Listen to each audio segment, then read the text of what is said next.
November 12వ తారీఖు అష్టమి బుధవారము బుధాష్టమి చాలా విశేషమైనటువంటి రోజు. సాక్షాత్తు పరమేశ్వరుడే బుధవార వ్రతము అనేటువంటిది ఒకటి చెప్పారు. ఎవరైతే వ్యాపారం చేస్తున్నారో, ఎవరైతే కలియుగంలో ఎన్ని పూజలు చేసినా, ఎన్ని వ్రతాలు చేసినా, ఎంత జపము చేసినా, ఎంత సాధన చేసినా, ఎంత కష్టపడినా ఎలాంటి రిజల్ట్స్ లేక బాధపడుతున్న వాళ్ళకి డబ్బు రావాలి అన్నా, వ్యాపారం పెరగాలి అన్నా, వ్యవసాయంలో ముందుకు వెళ్ళాలి అన్నా, కమ్యూనికేషన్ డిపార్ట్మెంట్ అండి, ఎనీథింగ్ ఎక్స్పాండ్ అవ్వాలి అనేటువంటిది ఏదైనా ఉంటే బుధవార వ్రతము అనేటువంటిది బుధవారం నాడు బుధాష్టమి రోజు ఆచరించాలి.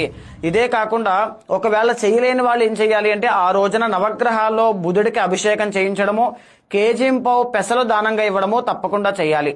విశేషించి ప్రజెంట్ టైంలో ఇప్పుడు నడుస్తున్నటువంటి కర్కాటక రాశి వాళ్ళకి, తులారాశి వాళ్ళకి, కన్యా రాశి వాళ్ళకి, ధనస్సు రాశి వాళ్ళకి, మీన రాశి వాళ్ళకి బుధుడి యొక్క బలము అనేటువంటిది లేదు. కాబట్టి తప్పకుండా ఈ 12వ తారీఖున బుధుడికి సంబంధించినటువంటి అభిషేకం చేయండి, అష్టోత్తరాన్ని చదవండి.